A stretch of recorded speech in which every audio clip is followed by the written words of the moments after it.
What's going on, Falcon fan? This is Ricondo, a real Falcon fan, coming back with another video. So today we're going to talk about Week 3, get into the Giants-Falcon game, and what I think it's going to take for us to get a win this weekend. Before we get to that, please subscribe to the channel. Please hit the like button. Please hit the notification bell so you know when I drop another video. And please share my content throughout the YouTube universe so everybody can, get to see what a real Falcon fan is talking about. So before we get to the week 3, we're gonna talk about a couple transactions and a couple rosters issues that we got with the team going into week 3. Arthur Smith mentioned that Russell Gage, AJ Terrell, and Frank Darby is going to be out. I don't think nobody's surprised about AJ Terrell. Right now we do the going concussion protocol. Usually that takes about 2 weeks before the medical staff allow them to come back. We saw Russell Gage limping on the field, so it wasn't surprised that he's not going to be out there. And Frank Darby with the calf injury, hope he get back soon. He could have definitely been used this weekend since Russell Gage was going to be out. So it's going to be up to Olumide Zaccheaus and Tajaé Sharpe to step up and see if they're going to actually bring anybody else. Of course, Christian Blake as well. Of course, see if they're going to bring anybody else in to fill in their role from the practice squad. Couple more things, they brought in Anthony Rush, another defensive tackle. If you guys see with the writing on the wall between Mike Pennel and then Anthony Rush, who they brought in, they're trying to get beef within the defensive tackle online.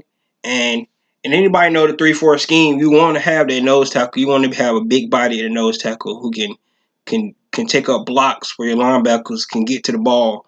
And so, of course, Arthur Smith inherited what he inherited. Where Tyler Davidson, he's a big guy, but not big enough for, I don't think, for the nose tackle that they're trying to get for Dean P scheme. So, so they're gonna be interested to see what like I said, what they do with Mike Pennel and then Anthony Rush. So let's just look at those two guys, see where we go. Moving towards week 3 maybe, or even later on during the season with that position in particular. I think Tyler Davidson has not been that impressive to me, so it could be very, likely that they move on from him. Like I said, this regime did not draft him. I mean, they did not sign him, bring him in for agency. They did restructure his contract during the offseason, but hey, you gotta produce, man. You see these moves keep moving. They keep messing with this practice squad. They bringing people in like every day. They keep working out people every day. This roster is gonna be fluid, and I don't see no reason why they're gonna get what they want and get this scheme popping like it should pop. So with that being said, let's go into the to week 3. So like I always do, I go offense, defense, and then I go special teams. What I think is going to take for us to win this week, and and so let's go with the offense first. So the offense, I think for the most part, um, I'm not going to change what I was saying about. We got to get out to a fast start. I think that's important every week, and we can get into the cliches about fast start, finish. Start fast, finish, great and all that stuff. But really, this team need to start fast. They need to get out. Of course, we didn't start. We had a little different from week 1 to week 2. We actually started off good in week 1. Driving the ball down the field. The first 2 drive, 31 plays. We only left off with 6 points, but that's a good way to start off moving the ball. In the Tampa game, it was kind of different. We started off slow. We looked like we were still in preseason. We looked like we didn't know what we was doing. The communication issues we had with the time. We took 2 timeout early in the first quarter. So we got to start off fast. We got to look like our game plan. Most people know that the first 15 to 16 plays is scripted anyway. So we can start getting good rhythm, those first and 15 plays. And everybody know when Matt Ryan getting rhythm, it's kind of hard to stop him. So that's what we want to do. We want to be able to start off fast. Still got to be able to run the ball. I think if we run the ball, that's going to help us out in the offense. We got to run the ball. And that really is going to open up the play action pass so we ever be able to run the ball. And then let's go to the play action pass and run. And like I said, I think we have to be able to start to stretch the field a little bit. A lot of our plays, Matt Ryan been throwing short passes. Um, he don't have a strong arm, but he definitely can stretch the field, and we got to start stretching the field. If you look at some of those batted passes that he had, it was quick game, and those defensive linemen knew they wasn't gonna get to him because he was getting rid of the ball so fast.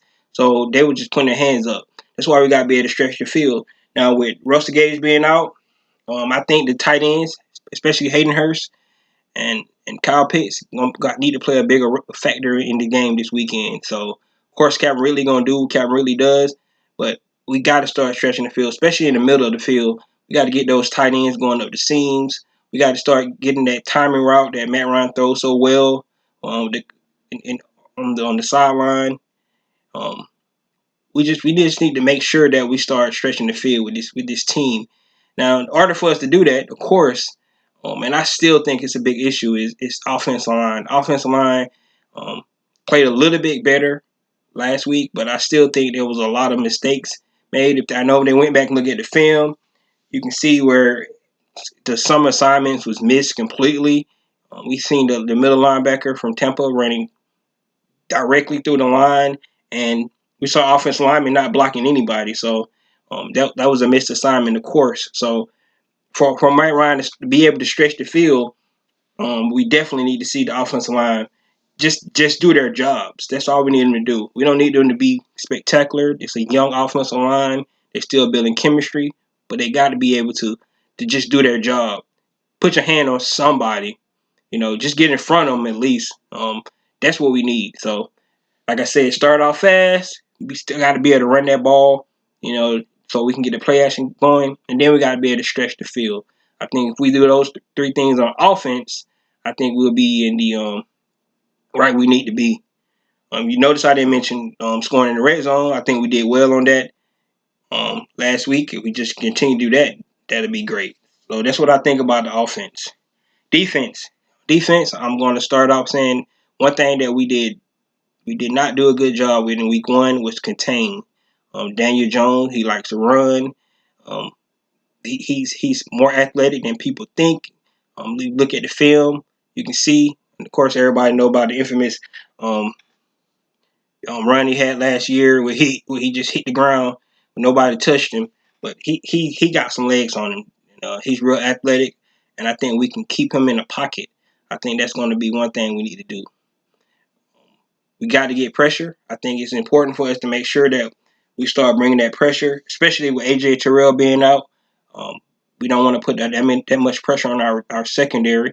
With TJ Green going in there and Fabian Monroe on the other side, those the Giants receivers might have a little advantage there. So I want to make sure that we provide pressure, and if we can get that pressure up the middle and contain on the outside, that's what we want to do. So we need to be able to provide pressure.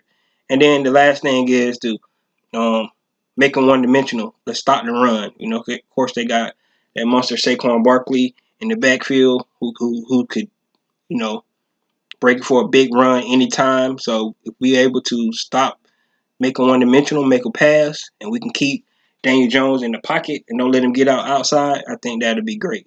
So that's what we need to do on defense.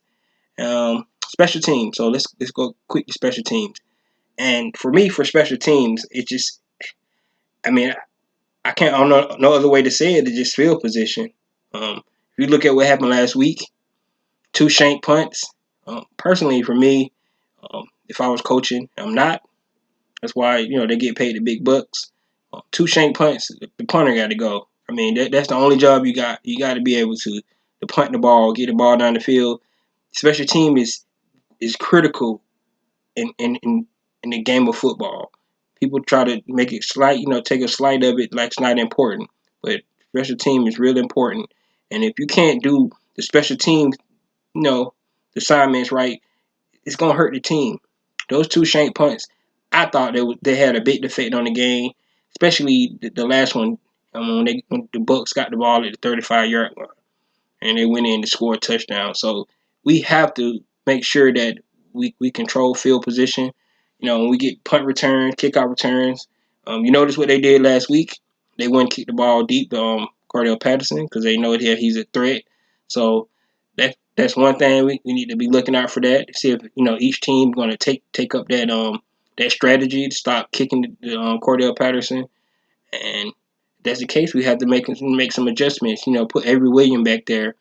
I think he's explosive. He had 9 returns for touchdown on special teams in college as well. So he's dynamic as well. So if they're gonna decide not to kick deep to Cordell Patterson, we might need to pick it up, change it up on special teams. But either way, we need to be able to control the field position.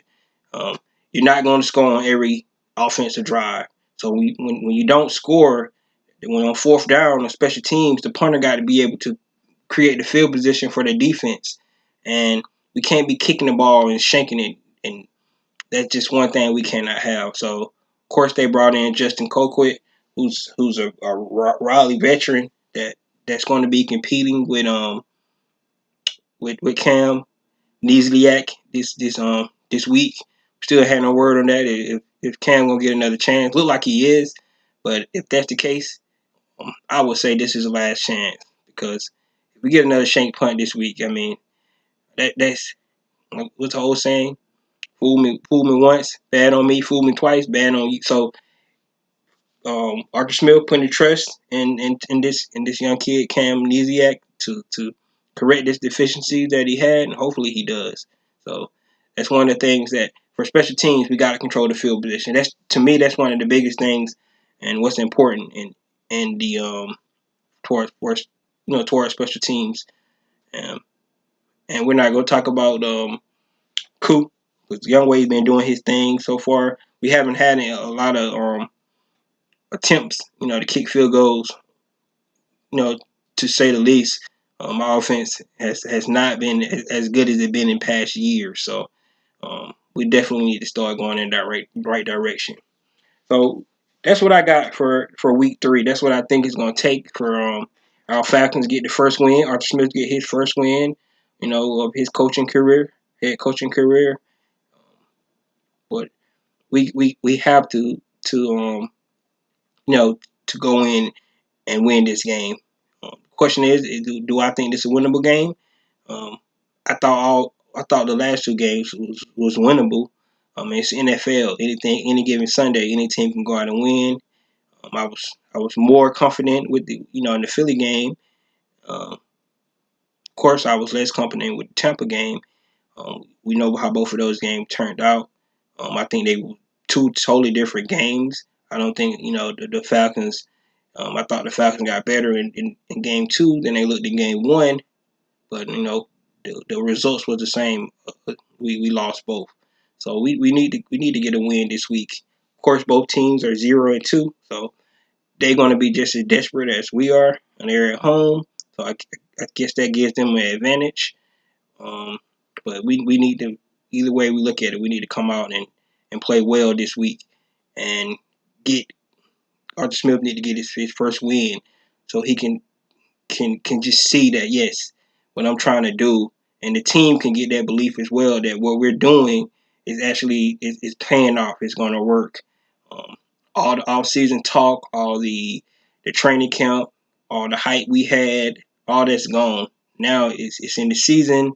It's time to put it on the field and produce, and hopefully that these guys can turn around this week. So that's where I'm at. Like I said, guys, you come to me every week.